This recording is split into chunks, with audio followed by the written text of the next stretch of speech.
కూకట్పల్లి నుంచి 2 గంటలు ప్రయాణం చేసి 8 పోలీస్ స్టేషన్లు దాటి కౌశిక్ రెడ్డి గారు ఉండే గేటెడ్ కమ్యూనిటీ వరకు కూడా తీసుకొచ్చి ఇంటి లోపలికి పంపించి దాడి చేయించారు కదా.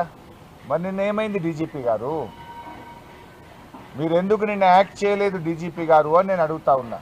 నిన్న నిజంగా నువ్వు యాక్ట్ చేసి ఉంటే ఈ పరిస్థితులు వచ్చేదా రాష్ట్రంలో? దీనికి కారణం రాష్ట్ర ముఖ్యమంత్రిది, ఇది డీజీపీ గారిది కాదా అని నేను అడుగుతా ఉన్నా. చేయాల్సిందంతా చేసి ఇప్పుడేందో సన్నాయి నొక్కులు నొక్కుతున్నారు. ముఖ్యమంత్రి దిక్కు, డీజీపీ దిక్కు. ఇంకేందో రివ్యూ చేస్తారట ఇలా మధ్యాహ్నం. ఏం రివ్యూ చేస్తావు? ఇంకా సూటికి ఎట్లా కొట్టాలి, ఇంకెవరిని కొట్టాలి, ఎవరెవరి మీద దాడులు చేయాలని చేస్తావా?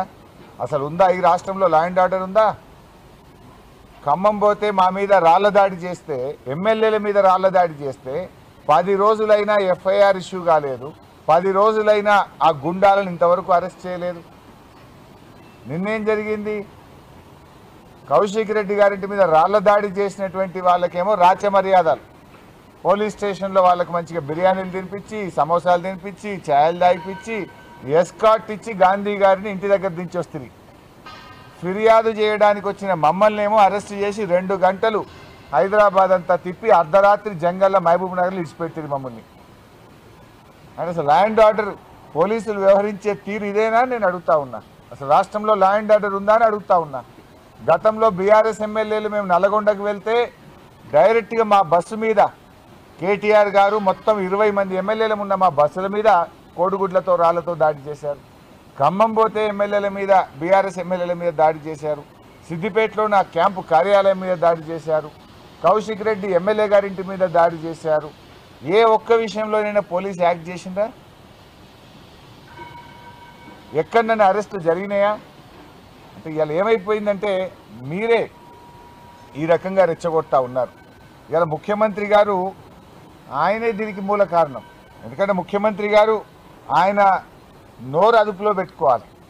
ఆయన మాట్లాడే భాష బజారు భాష, రెచ్చగొట్టే విధంగా ముఖ్యమంత్రి గారే మాట్లాడతారు. పేగులు తీసి మెడలు వేసుకుంటా, లాగులలో తొండలు జరగొట్టా అని పిచ్చి పిచ్చిగా ముఖ్యమంత్రిగా ఉండి రాగద్వేషాలకు అతీతంగా ప్రవర్తించాల్సిన ముఖ్యమంత్రే రెచ్చగొట్టే విధంగా మాట్లాడితే డెఫినెట్గా కింద మీ కార్యకర్తలు కూడా అట్లనే చేస్తారు కదా. ఇప్పుడు ఇదే గాంధీ అయినా దానం నాగేందర్ బీఆర్ఎస్లో పనిచేసిండ్రు. కేసీఆర్ నాయకత్వంలో పనిచేసినప్పుడు ఎట్లున్నారు, రేవంత్ రెడ్డి నాయకత్వంలో పనిచేస్తే వాళ్ళ వ్యవహారం ఎట్లున్నది? 10 ఏళ్ళు కేసీఆర్ నాయకత్వంలో ఎప్పుడైనా మాట్లాడినరా వీళ్ళు? ఈ రకంగా రౌడీలాగా వ్యవహరించిండ్రా? ఇవాళ ఎందుకంటే యథా రాజా తదా ప్రజ అన్నట్టు రేవంత్ రెడ్డి భాష, రేవంత్ రెడ్డి విధానం వల్ల ఇవాళ వాళ్ళ నాయకులు కూడా అట్లే మాట్లాడుతున్నారు. ఇవాళ వాళ్ళ మంత్రి కూడా మాట్లాడిండు, కోమటిరెడ్డి వెంకటరెడ్డి. బీఆర్ఎస్ వాళ్ళు ఎక్కడైనా విమర్శిస్తున్నట్టే వాళ్ళని కొట్టండి అని రాజ్యాంగం మీద ప్రమాణం చేసిన మంత్రే రెచ్చగొడుతుంటే ఇంకా లా అండ్ ఆర్డర్ ఎక్కడుందా? ఇవాళ రివ్యూ చేయాల్సింది ఫస్ట్ నిన్ను నువ్వు రివ్యూ చేసుకోవాలి, నీ మంత్రుల్ని రివ్యూ చేయాలి. నువ్వు చక్కగా లేవు ఫస్ట్. పాపం పోలీసులు ఏమంటావు? ఇన్ఫ్యాక్ట్ మేము ఇవాళ మమ్మల్ని అందరినీ హౌస్ అరెస్ట్ చేసిండ్రు. మరి ఇదే హౌస్ అరెస్ట్ నిన్న గాంధీ గారిని చేసి ఉంటే ఇష్యూ జరుగునా? ఇవాళ హైదరాబాద్లో ఉన్న బీఆర్ఎస్ ఎమ్మెల్యేలను హౌస్ అరెస్ట్ చేసిండ్రు, మాలాంటి వాళ్ళని హౌస్ అరెస్ట్ చేసిండ్రు. మరి నిన్న గాంధీ గారిని ఎందుకు హౌస్ అరెస్ట్ చేయలేదు? దీంతో తేట తెల్లం కదా. నువ్వే దాడి చేయమని గాంధీకి ఎస్కాట్లు ఇచ్చి, పైలట్లు ఇచ్చి దగ్గరుండి నువ్వు దాడి చేయించినావు. కానీ అదే బీఆర్ఎస్ ఎమ్మెల్యేలనేమో హౌస్ అరెస్ట్ చేసినావు. ఇలా రాష్ట్ర ప్రజలకు అర్థమవుతుంది కదా. దీన్ని బట్టి స్పష్టంగా అర్థమవుతుంది. నిన్న నిజంగా నువ్వు గాంధీని హౌస్ అరెస్ట్ చేసి ఉంటే నిన్న కౌశిక్ ఇంటి మీద దాడి జరగదు కదా. మరి మమ్మల్ని ఎందుకు ఇవాళ హౌస్ అరెస్ట్ చేస్తున్నావు? దీన్ని బట్టి ఇది క్లియర్గా రేవంత్ రెడ్డి ఎజెండా.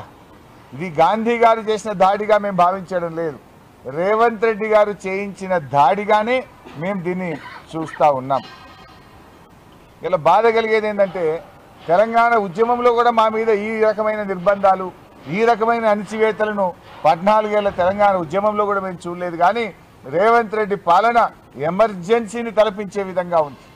ఎమర్జెన్సీకి మించిన అన్యాయంగా ఈరోజు ఈ రాష్ట్రంలో పాలన కొనసాగుతూ ఉంది. వరద బాధితుల్ని ఆదుకోవడానికి మేము వెళ్తే మా మీద రాళ్ల దాడి చేస్తారు. దాని మీద ఇప్పటిదాకా కేసు నమోదు కాదా? దాని మీద ఇప్పటిదాకా వీడియోల్లో లైవ్ టెలికాస్ట్లో దుండుగలు కరబడతా ఉంటే ఆ గుండాలను అరెస్ట్ చేయడం నీకు చేత కాదా? అంటే దట్ మీన్స్ దీని వెనుక ప్రేరణ నీది, ప్రోత్సాహం నీది, కుట్రదారుడివి నువ్వు. నీ యొక్క ఆలోచనకు అనుగుణంగానే ఇవన్నీ కూడా జరుగుతూ ఉన్నాయి అనేది ఇవాళ రాష్ట్ర ప్రజలకు చాలా స్పష్టంగా కూడా తెలుస్తూ ఉంది. నేను ఒకటే కోరుతా ఉన్నా, డీజీపీ గారిని కూడా నేను చెప్పేది ఏంటంటే ఇది చాలా అత్యున్నతమైనటువంటి పోస్ట్. డీజీపీ పోస్ట్ అనేటువంటిది చాలా పెద్ద పదవి. మీరు బాధ్యతాయుతంగా వ్యవహరించాల్సినటువంటి అవసరం ఉంటుంది.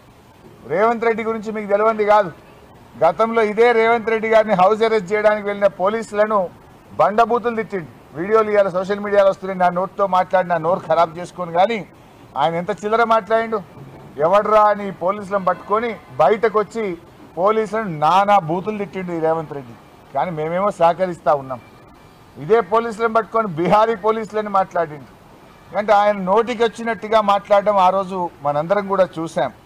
అందువల్ల నేను డీజీపీ గారిని పోలీస్ అధికారులను కూడా కోరేది ఒకటే, గుడ్డిగా రేవంత్ రెడ్డి మాటల్ని ఫాలో కాకండి, విచక్షణతో వ్యవహరించండి అని, చట్టాన్ని గౌరవించండి, చట్టాన్ని అమలు చేయండి.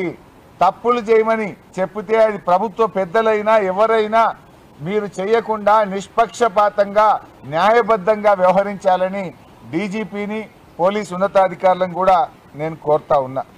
ఇవాళ రాహుల్ గాంధీ గారు ఆయన ఏదో అమెరికాలో తిరుగుతూ ఉన్నట్టున్నాడు. అమెరికాలో పోయి లెక్చర్లు ఇస్తుండు రాహుల్ గాంధీ గారు. ఏమని? స్వేచ్ఛ, స్వాతంత్రం, న్యాయం, ధర్మం అని లెక్చర్లు ఇస్తూ ఉన్నాడు.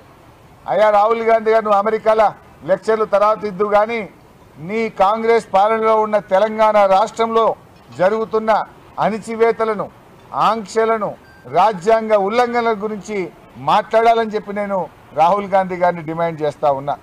ఎందుకంటే ఈరోజు ఎమ్మెల్యేల పార్టీ ఫిరాయింపు కానీ, ఆ పార్టీ ఫిరాయింపు మీద హైకోర్టు ఇచ్చిన తీర్పు కానీ, పిఏసీ చైర్మన్ నియామకం కానీ, ఇవన్నీ కూడా రాజ్యాంగ ఉల్లంఘనలు. ఈ రాజ్యాంగ